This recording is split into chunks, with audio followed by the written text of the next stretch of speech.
Olá pessoal, voltamos então. Que ser humano, olha, eu acho que está sendo notório, né, a minha alegria, né, em estar conversando com um cara fenomenal.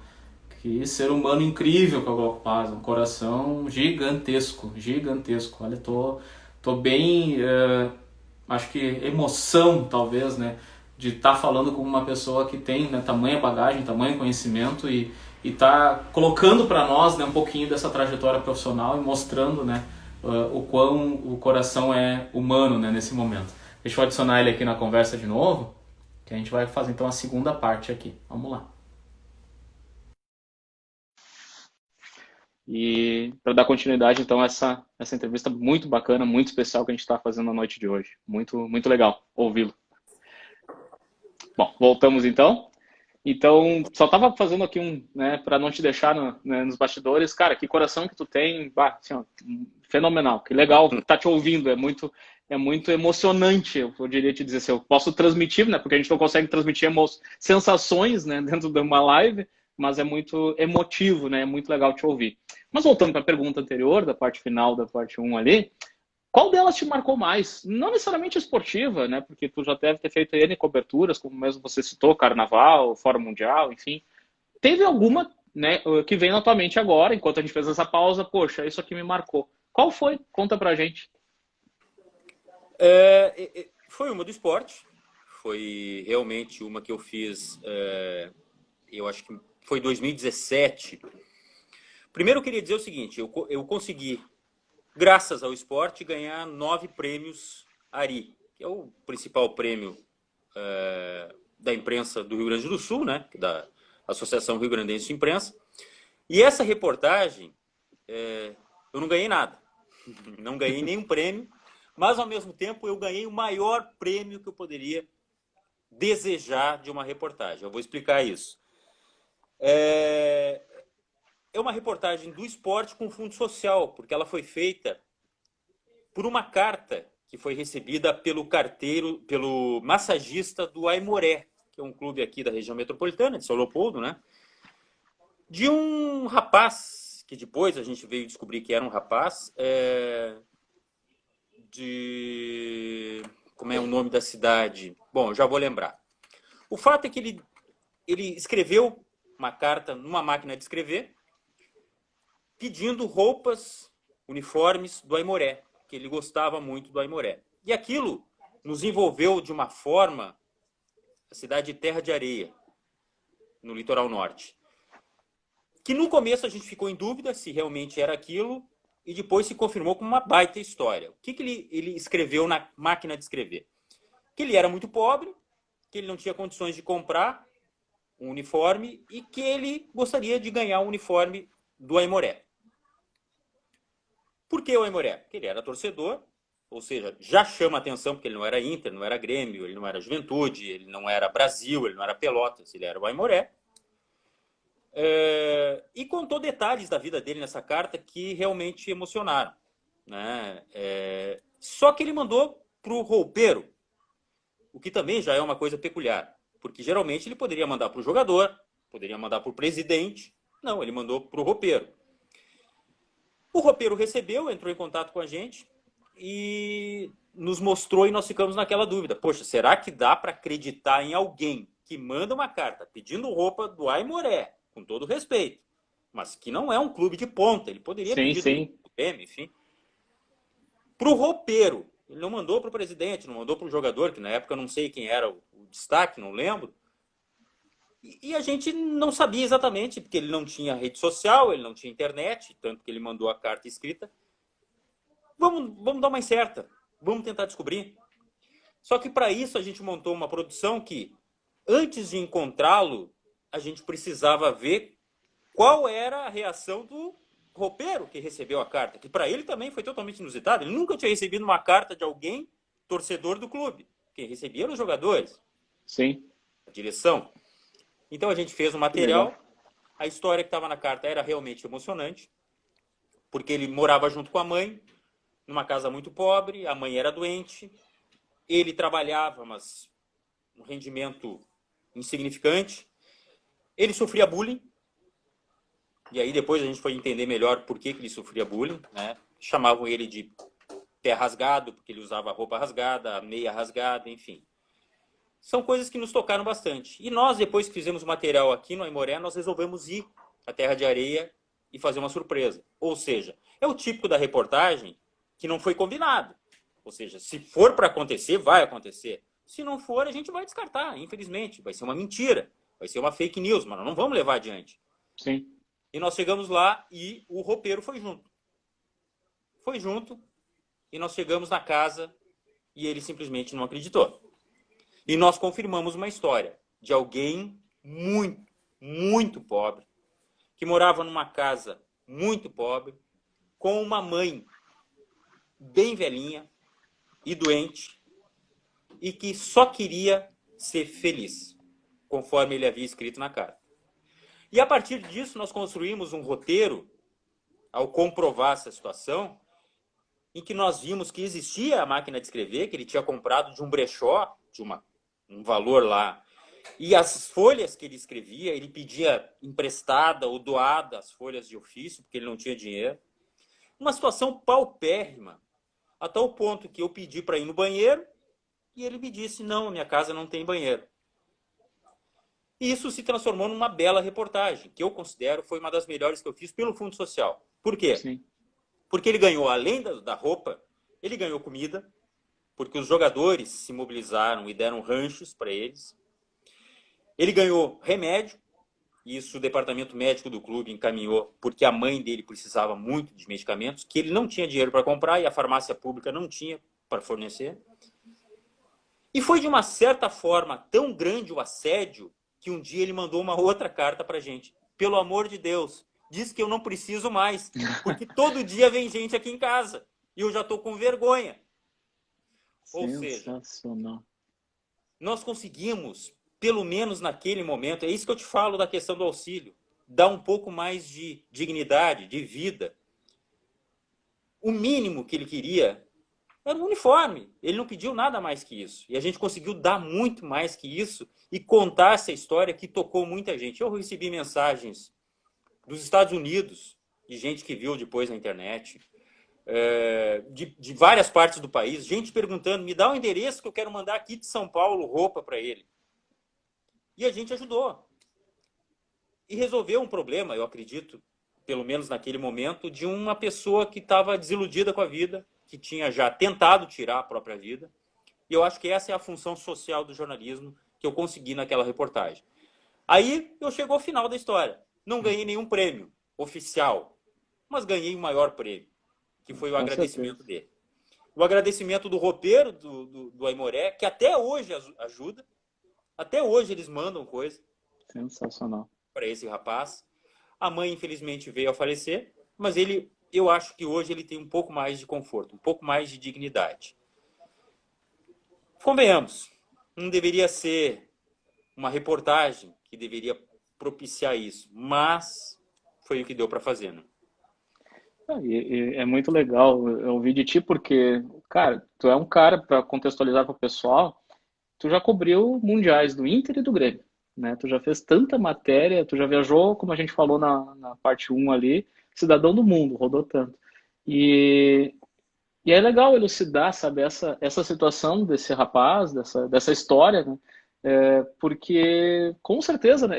E o que me chamou mais atenção, porque eu fiquei prestando atenção na tua fala, porque tu falou 2017, uma máquina de escrever. Ou seja, 3 anos atrás. E máquinas de escrever, para quem não conhece, tem muita gente que não conhece, né? Eu tenho certeza que meus sobrinhos, eles não conhecem uma máquina de escrever pessoalmente, né? E interessante. É que o Brasil tem uma realidade paralela. Quando a gente fala para as pessoas, gente, não esqueçam, não é o álcool gel, é a água e o sabão. A prioridade para fazer a higiene em época de pandemia. Só que, amigo, tem gente que não tem água encanada. E não precisa ir para o Nordeste ou para o Norte. Aqui no interior do Rio Grande do Sul, na região metropolitana, tem gente que não tem água encanada. Sim. Então, é a realidade paralela, né? Com certeza. Não, muito emocionante. Eu acho que é justamente isso, né? Como você mesmo falou, né? Você ganhou tantos prêmios, né? Tanto reconhecimento por parte não somente da imprensa como um todo, mas os prêmios estão aí para comprovar, né, a pessoa que você é e todo o trabalho, né, vem para só testificar nessa tua trajetória profissional que só está começando de novo, vamos dizer assim, né, mas é muito legal, né, ouvir e tenho certeza que isso mudou não só a vida dele, mas com certeza da comunidade onde ele está incluso, da rotina da onde ele está ali. Isso é muito legal, né? Essa proximidade que o jornalismo nos dá, né? E acho que isso é peculiar e é muito legal ouvir de ti isso.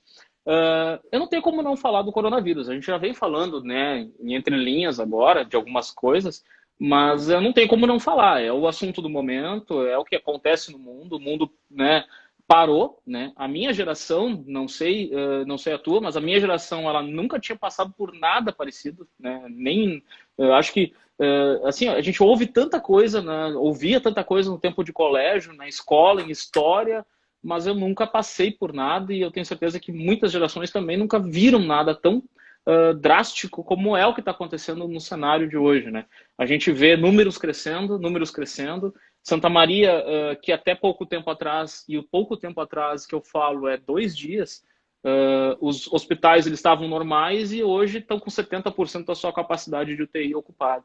Então, é uma coisa muito peculiar e que está acontecendo nesse momento. Então, não tem como não deixar de falar. E ele acabou sendo um assunto factual, é o que está acontecendo agora e acaba sendo, digamos que, uma rotina de vocês no teu trabalho. Talvez você está lá com o teu roteiro pronto, o teu timeline, o teu deadline de algumas matérias prontos, mas que acaba mudando completamente porque aconteceu algo diferente e volto a isso. No teu modo de ver, no teu ponto de vista e como você está dentro, né, de um veículo de comunicação um dos maiores do Rio Grande do Sul e do Brasil, né, obviamente, como é que existe essa separação? Como é que é feita essa separação de falar de um assunto tão factual, mas ao mesmo tempo tão difícil, né, de ser trabalhado em meio a todas as outras notícias que também têm que ser noticiadas e que são talvez mais importantes ou tão quanto o coronavírus?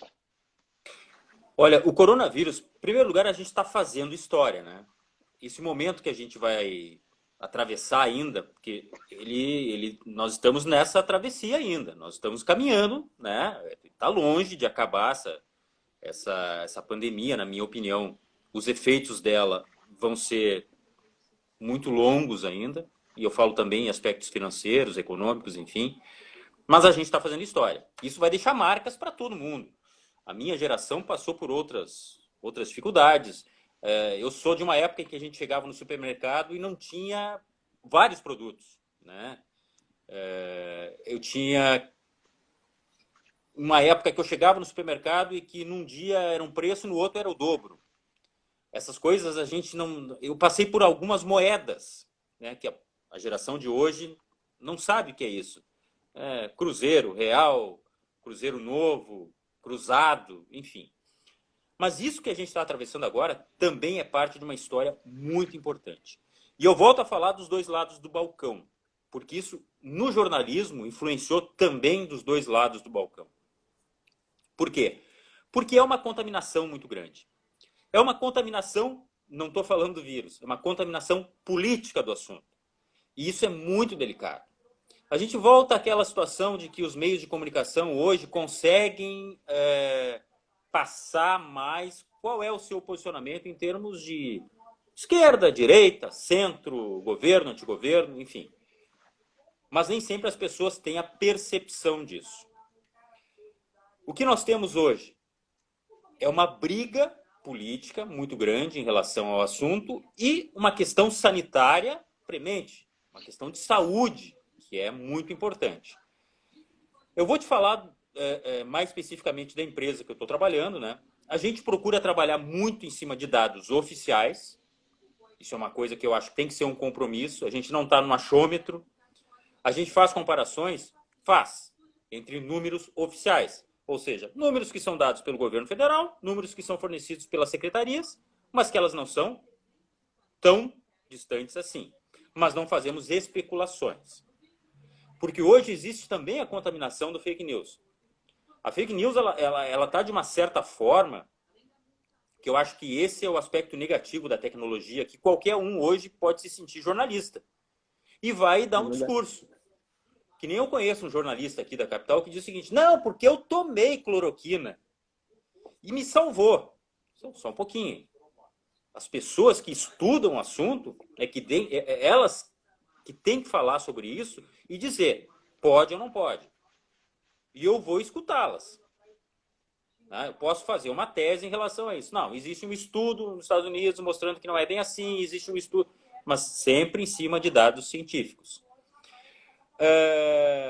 A gente sofre com isso? Sofre, logicamente. A minha empresa, de repente, tem um posicionamento que é antipático a muitas pessoas. A Globo tem um posicionamento que é antipático, certamente, a várias outras pessoas. A gente vive nesse meio aí. Mas eu posso te garantir, a gente não trabalha com dados falsos. A gente não esconde dados. Eu nunca fui cerceado de dar uma informação. Agora, essa informação ela tem que ser verídica, ela tem que ser checada, ela tem que ser... A gente, eu acho que está conseguindo cumprir bem esse papel. Eu estou falando aqui, eu não vou me estender ao que está acontecendo de Torres para cima, além do Mampituba. A minha realidade é muito concentrada aqui no Rio Grande do Sul. Tudo que a gente fez, o que a gente faz, eu acho que tem ótimos resultados. As pessoas podem se balizar por aquilo que a gente está falando, pela credibilidade, que eu tenho certeza, que eu tenho absoluta certeza que a gente tem para passar essas informações. A gente não está nada no achômetro. É tudo dentro daquilo que é oficial e que é científico. Tá? Vamos falar do outro lado do balcão. Cara, está sendo muito difícil. O outro lado do balcão, que é o lado do jornalista, realmente. Em primeiro lugar, eu já fiquei 3 semanas trabalhando em casa. E eu sou de uma geração, como eu já disse na outra parte, eu sou um velho. Esse negócio de home office, para mim, é uma novidade. É uma tendência que veio para ficar. E eu tenho que me adaptar. Mas eu fico extremamente angustiado de não estar no ambiente de trabalho que eu tenho a possibilidade de tocar na máquina, na ilha de edição, que eu possa estar junto com o editor. Eu tenho extrema dificuldade de não ter essa vivência. Algumas pessoas têm mais facilidade de trabalhar em home office. Outra coisa que ficou muito difícil, eu não consigo fazer entrevista presencial, aquilo que a gente comentou também. Então, tem muita coisa que está sendo feita por Skype, tem muita coisa que está sendo feita via WhatsApp, vídeo. Tem muito entrevistado que não tem esse jogo de cintura para lidar com a tecnologia. Também, isso prejudica. Ainda hoje a gente estava discutindo de uma reportagem que nós fizemos, poxa, a qualidade estava muito ruim da entrevista. A gente está num país que a internet deixa muito a desejar. Essa que é a realidade. Eu estou estranhando que a minha internet aqui da minha casa, ela não caiu ainda. Porque eu fiz várias participações ao vivo em home office, pelo menos 3 caíram no meio porque a conexão falhou. Ah, porque tem muita gente utilizando a internet. Tem, é realidade. Mas há quanto tempo eles me prometem e dizem que me entregam uma internet X, só que eu vou fazer a medição e ela é X menos 5. Poxa, com perdão da palavra, sacanagem, né?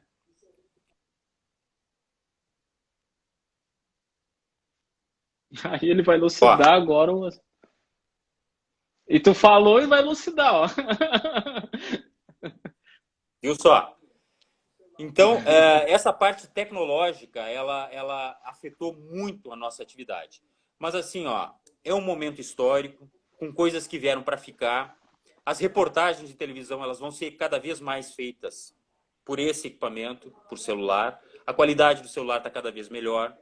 É uma realidade que não tem volta e cabe a quem está no banco universitário, que está na faculdade, saber que vai ter que se esmerar muito para sobreviver nessa nova realidade. Se eu tenho que ter a resiliência para me adaptar, quem vai sair, eu tenho certeza que as pessoas saem já mais inteiradas de como é o mundo digital, toda essa coisa. Mas ela vai se transformar ainda mais. As pessoas têm que saber que essa televisão, que hoje é aberta para todo mundo, daqui a pouco vai ser a televisão do teu bairro. Você vai estar acompanhando pela internet as notícias do meu bairro, na televisão do meu bairro. A segmentação também é uma coisa que vai ser muito mais frequente a partir de agora. Com certeza. Eu acho que a pandemia, e a gente vem, né, na história, a gente tem pontos, né, de aceleração, né, de algumas situações, né? Tô mexendo só pela bateria, tá? Não, fica tranquilo. Mas tá me ouvindo bem, né? Tudo tranquilo. Tô ouvindo, tô ouvindo. Tranquilo. Não, e acho que a questão da uma pandemia, ou até mesmo quando o 11 de setembro aconteceu, ou quando aconteceu alguma coisa, fez com que a gente acelerasse muitas coisas, né? Talvez acontecesse o que está acontecendo hoje daqui longos anos, né, pela frente, mas a pandemia ela vem acelerar essa rotina, né? E a gente tem que se adaptar e se adequar. A academia não deixa de ser diferente, né? Na faculdade, talvez hoje eu estaria em campo, na rua, buscando entrevistados. Só que eu também, como eu falei antes na parte 1, me dá o lado do copo meio cheio, que eu vou atrás de um Glauco Paza e ele está me ouvindo hoje, tu entende? Então, não fosse a pandemia, talvez não seria aqui desse formato, mas a gente acaba, né, se adaptando, né, se entendendo nesse cenário todo. Glauco, já indo para a parte final, também para não ocupar tanto do teu tempo e te liberar para ouvir tua música também, eu tenho só mais 2 perguntas para te fazer. E a penúltima, então, é só para nós fazer esse gancho do que tu veio falando agora. Tu fala muito, né, da questão do que tu trabalha, do que tu quer trabalhar com entretenimento, na questão do futebol, mas tu também trabalha com esse hard news, com essas notícias que são, vamos usar um termo tristes, né, ou difíceis de se trabalhar, ou difíceis de noticiar. Como é que é para ti, né, como ser humano, né, que é um pai de família, como é que é para ti abstrair tudo isso, né, separar, né, desligar a chavinha, né, que nem a gente fala, chegar em casa de boa, vamos dizer assim. Conta para nós como que é isso, até para nos dar como um alento, né, de que não é mar de rosas, né? A gente vem falando sobre isso, né? Não é aquele glamour todo, não é porque eu tô de gravata e terno bonitinho com maquiagem que eu também não sinto, né? Que eu não tenho coração e que eu não tenho sangue nas veias, né? Como é que é desligar a chave e fazer o trabalho, ser jornalista, fazer o jornalismo com a excelência que tu faz, em meio a tanta coisa difícil, né? E tanta coisa que acontece no mundo. Olha, eu estava lembrando, quando você falou nesse assunto, eu estava lembrando o que aconteceu hoje. A gente estava discutindo na redação o caso Rafael, né? Que é o menino que foi assassinado, menino de 11 anos. Não é a primeira vez, não é o primeiro caso. Quantas coisas parecidas com isso já aconteceram? E eu talvez não tivesse conhecimento. Esse assunto virou um assunto jornalístico muito forte, assim como foi o caso Bernardo, mas mostra que a crueldade humana, que o ser humano, ele pode fazer coisas que às vezes são absurdas, mas que podem acontecer na esquina aqui. Não precisa ser exatamente numa cidade do interior, num bairro de classe baixa, nos condomínios de luxo também acontece isso. Hoje eu vejo com muito mais frequência, regularidade. Por quê? Trabalhando na geral, a gente tem que noticiar bastante esse tipo de coisa, né? E talvez quando eu estivesse no esporte eu abstraísse. Não, olha, não quero ver isso aí. Não quero ver porque eu vou falar de treino. Só que hoje eu tenho que falar disso aí. Eu acho que essa realidade me ajudou a me tornar uma pessoa melhor. Hoje, depois que eu comecei novamente a fazer coisas do jornalismo geral, eu me sinto uma pessoa melhor. Por quê? Porque eu vejo que o mundo é capaz de fazer coisas absurdas. Que a vida é bem efêmera. Que fazer o bem não é fazer o bem aos outros, é fazer o bem a si mesmo. Eu sinto uma vontade muito maior de chegar em casa e abraçar meu filho quando eu vejo situações como essa do Rafael. Se todos tivessem, eu acho, um pouco desse meu sentimento, eu não vou dizer que eu sou o cara mais perfeito do mundo, eu acho que o mundo seria melhor. Se todos tivessem esse sentimento de tentar ajudar o cara que não consegue o auxílio emergencial de R$600, o mundo seria melhor. Porque tem muita gente que dá discurso, eu ajudei, aqui na sinaleira tinha alguém pedindo e eu comprei a balinha de R$2 e ajudei ele. Só que depois está fazendo sacanagem com o terceiro, com perdão da palavra, sacanagem. mas a gente está numa linguagem um pouco mais coloquial aqui. Fazer o bem não é só isso, não é só os R$ 2. O que eu faço? Eu não separo tanto assim. Porque quando eu estou em casa e aconteceu um assunto pesado durante o dia, que é o caso do Rafael, por exemplo, eu fico com aquele negócio martelando. Poxa vida, como é que as pessoas conseguem fazer aquilo, entendeu? Mas é minha obrigação ao mesmo tempo. Será que dá para melhorar alguma coisa nesse sentido? Melhorar do ponto de vista social, porque lá no lugar onde não tem água para lavar a mão, higienizar, de repente vai ter outro caso Rafael, por briga por drogas. Alguma coisa nesse sentido. Será que os meios de comunicação não podem ajudar do ponto de vista de, vamos pedir melhores condições lá. Tem uma facção que está dominando e está trazendo pânicos. Vou fazer alguma coisa. Vamos ver se a polícia está agindo lá. É dessa forma que eu posso ajudar. Então, eu separo. Claro que eu não vou carregar quem está em casa, minha esposa, meu filho, com esses assuntos. Mas não é raro eu chegar em casa e comentar com a minha esposa mesmo. Poxa, situação aquela que aconteceu lá, né? Por quê? Porque é o mundo real. Esse mundo real não é aquele do D'Alessandro que chega com o carro importado dele, ou do Everton que chega, né, com o seu carro de R$ 400 mil.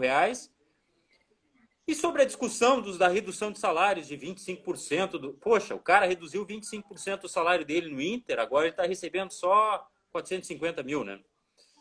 É uma tragédia. Mas o cara fez por merecer. Eu não vou tirar o mérito que ele ganha. O problema é que o cara que trabalha das 8 da manhã às 8 da noite, virando massa, na chuva, no sol, no frio, no calor, também merecia ganhar um pouco mais. Talvez não os 450, que ninguém consegue pagar tudo isso. Então, a realidade que eu vivo hoje, eu acho que me tornou um homem melhor. Eu estava um tanto pasteurizado. E não falo de forma aqui, eu repito mais uma vez, não estou cuspindo no prato que eu comi. Eu continuo fazendo esporte, mas eu olho o esporte hoje de uma forma diferente. Entendeu? Porque as pessoas, assim, poxa, elas brigam quando saem do estádio.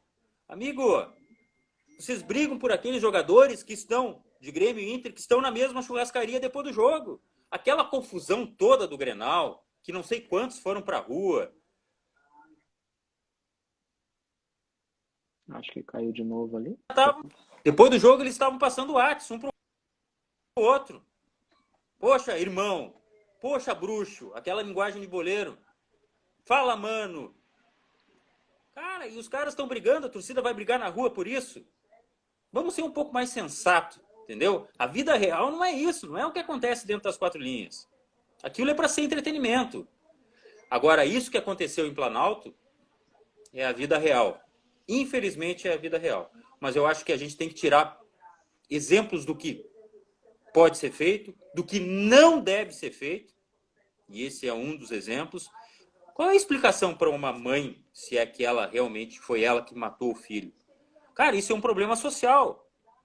Não basta ficar só no resultado da investigação. Por que essa mãe, que era uma leoa, que cuidava do filho tão bem, teria sido capaz de matar o próprio filho? Poxa, tem explicação isso aí? Então vamos mais a fundo nessa história.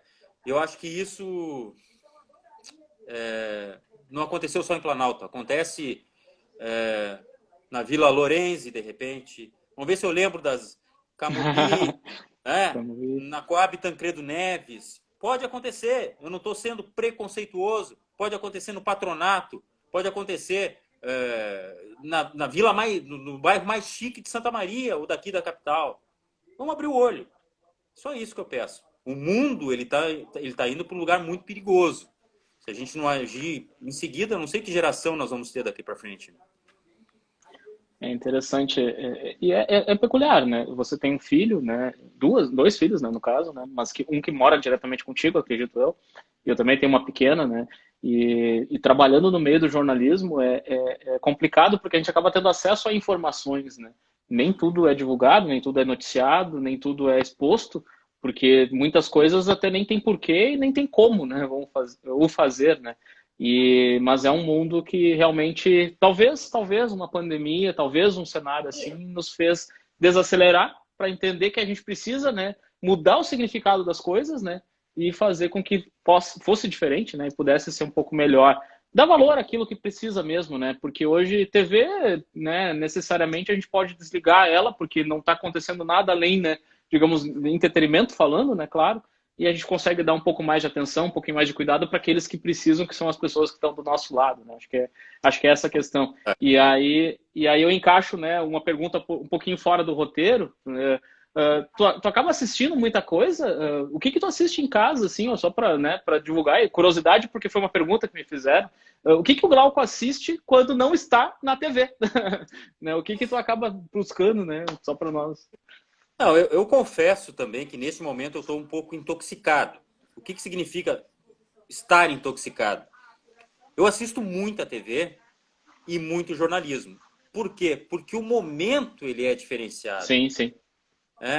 A gente teve uma época que toda sexta-feira Brasília estourava a tampa da panela de pressão. Acontecia uma coisa diferente. Então tinha que estar, né? Por exemplo, agora que eu estou olhando, a minha esposa está vendo notícias. Eu estou acompanhando. Porque é necessário, além de ouvir o rádio, saber o que está acontecendo lá em Brasília, né? Nas coisas do mundo, enfim. Mas eu assisto bastante série, eu gosto de ver dentro do possível. Às vezes eu durmo vendo a série, porque sou vencido, mas eu gosto de ouvir música. Eu gosto é uma forma que eu consigo descontrair. Eu faço minha atividade física, acabei de voltar da rua. Mas não é para ficar em casa. Poxa, eu trabalho obrigatoriamente fora de casa e o resto do dia eu só saio para fazer isso. Fazer uma atividade física umas 3 vezes por semana ou para ir para o supermercado. Porque agora eu acho que me dou essa permissividade porque está comprovado. Eu estou protegido, eu estou com distanciamento das outras pessoas, eu estou fazendo ao ar livre, eu não estou correndo risco e não estou oferecendo risco para ninguém. Mas eu escuto bastante música. A atividade física é fundamental para arejar nesse momento que a gente está bem intoxicado, e é uma recomendação que eu dou. Não adianta ficar sempre ligado atrás de notícia, porque isso aí vai trazer uma superdosagem de informação e isso é prejudicial. E gosto de ver as minhas séries. Às vezes eu paro no meio, mas daqui a pouco eu retomo. Agora eu estou vendo Better Call Saul, que é uma série, entendeu? Não é lá grande coisa, mas também não é de difícil Sim. digestão, é uma coisa mais tranquila de assimilar. Daqui a pouco eu tô com meus filhos, vamos ver um filme do Batman. Eu vejo o filme do Batman, entendeu? Sim, Deveria sim. dar mais atenção para ele, essa que é a realidade. Não estou dando tanta atenção para o meu filho, que está estudando em casa, que está em quarentena, que está praticamente isolado, assim como é minha esposa, né? Mas sempre tem tempo para a gente rever conceitos. Quem sabe semana que vem seja um pontapé para eu brincar um pouco mais com ele. Tá certo. E não é peculiar somente a ti, né? A minha filha, por exemplo, tá desde março para fora, São Cepé, região aqui da Grande Santa Maria, né? Já deve ter ouvido falar, obviamente. Claro. E de lá não sai, né? Então a gente tem que ter todo o cuidado. Ainda tenho essa possibilidade de deixar ela lá e ficará por lá até que tudo acalme por aqui, né? Porque eu preciso trabalhar, né? Eu preciso, né, ter o trabalho, a rotina, não tem como parar. Então a gente tem que vir para a cidade, né? Mas ela fica lá até que fique tudo ao normal.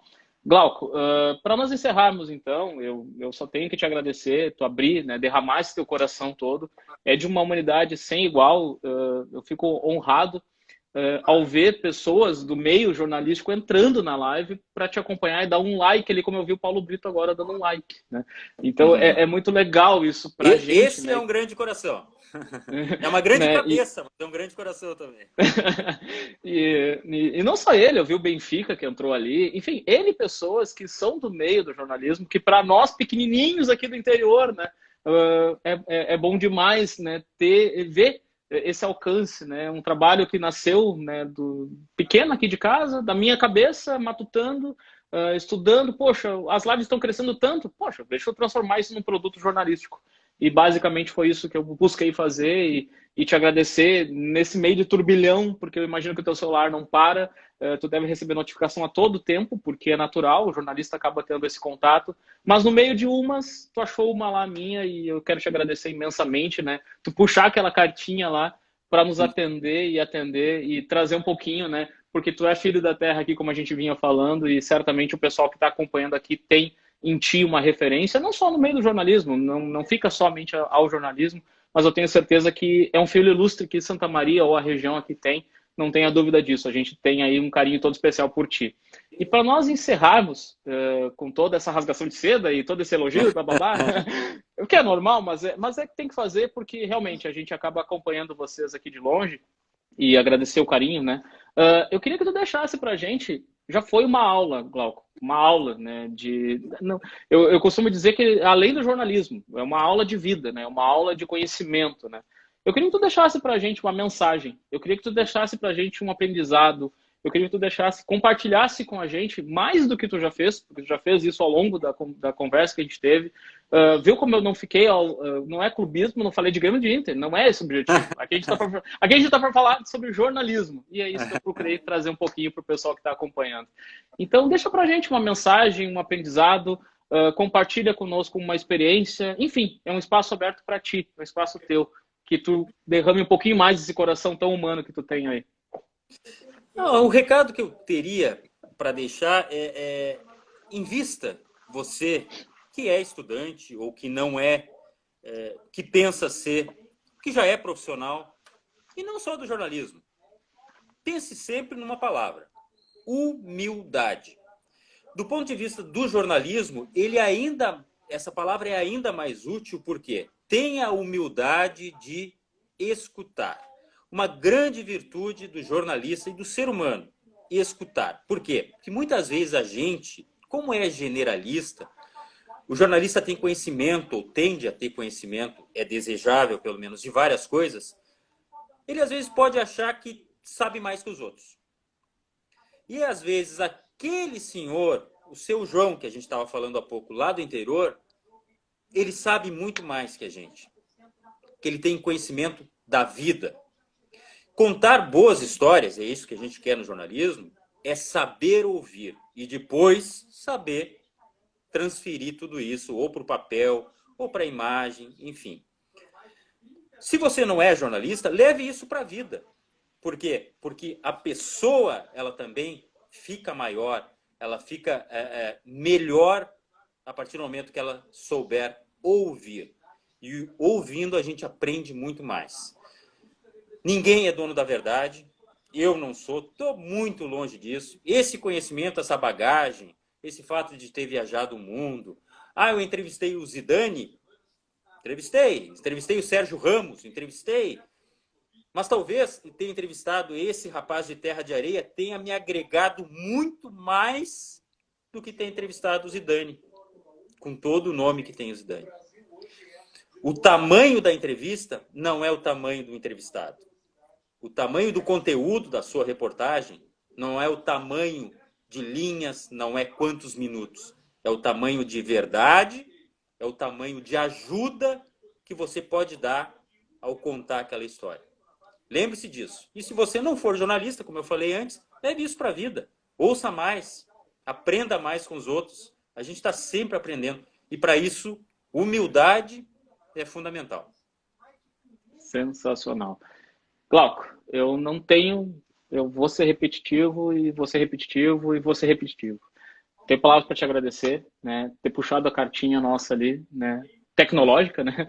Mas de aceitar esse convite, né? De expor, né? Um pouquinho mais do teu dia a dia, do teu trabalho, né? Como um todo. Desculpa, né? Ter te tirado desse tempo de casa. Mas eu tenho certeza, pelo que eu vejo esses coraçõezinhos pulando aqui, né? Quando o pessoal fica marcando ali. E os comentários, eu vejo palmas aqui, porque eu tenho certeza que eu atingi o objetivo. E esse é o objetivo, né? Ele já não é mais um trabalho acadêmico, né? Eu fiz um trabalho experimental, deu certo, e apenas agora estou continuando.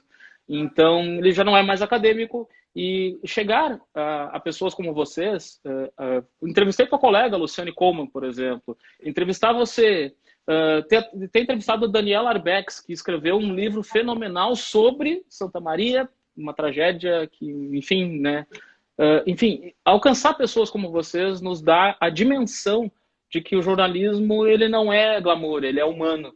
Ele é com pessoas de verdade, pessoas que falam a verdade, doa quem doer, e se precisar fazer acontecer, a gente vai lá e faz acontecer. Esse era o objetivo, esse era o meu intuito quando eu te convidei, e eu só tenho que te agradecer por aceitar falar um pouco com a gente, contar tuas experiências, contar um pouco de ti. Eu só tenho que te agradecer mesmo de coração. Não há o que eu não há mais o que eu falar, porque eu tenho certeza que assim, ó, se eu pudesse transmitir ou resumir em uma palavra, tá tão na moda falar isso, mas a gratidão, a palavra gratidão, ela é única e especial para esse momento. Então, muito obrigado mesmo, de coração, por ter atendido. Eu agradeço, quero parabenizá-lo. Acho que essa iniciativa, realmente, olha, parabéns, muito legal. Vou começar a acompanhar mais, né?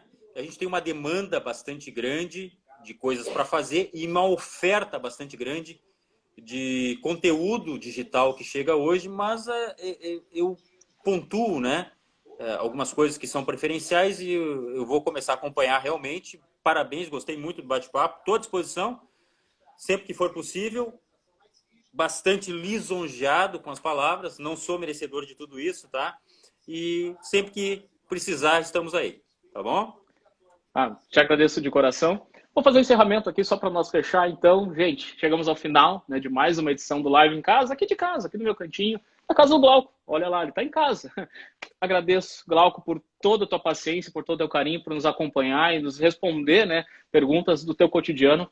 Você que está assistindo, está ali no meu IGTV, é só assistir, vai ficar na íntegra todo o conteúdo, todo aberto, pode compartilhar. Gente, foi uma aula de jornalismo, então se tem alguém que está pensando em fazer jornalismo, coloca lá, compartilha, porque o Glauco nos deu aí uma aula de o que é ser jornalista. Depois vai buscar a formação, porque com certeza com esses ensinamentos desse cara aí foi fenomenal. Obrigado, e só um último recadinho. O coronavírus, ele existe, é de verdade e acontece. Então, seja egoísta, como eu costumo dizer. Se você precisar sair de casa, saia. Mas se puder, fique em casa. E se tiver que sair de casa, use água e sabão, use álcool gel, use máscara, se proteja, cuide de você. Porque ao cuidar de você, você vai estar cuidando o próximo. É assim que a gente vai vencer esse coronavírus. Glauco, de coração, muito obrigado. Descansa, curte tua música aí. E parabéns pela entrevista. Obrigado mesmo. Obrigadão, um grande abraço a todos. Valeu, gente. Um abraço.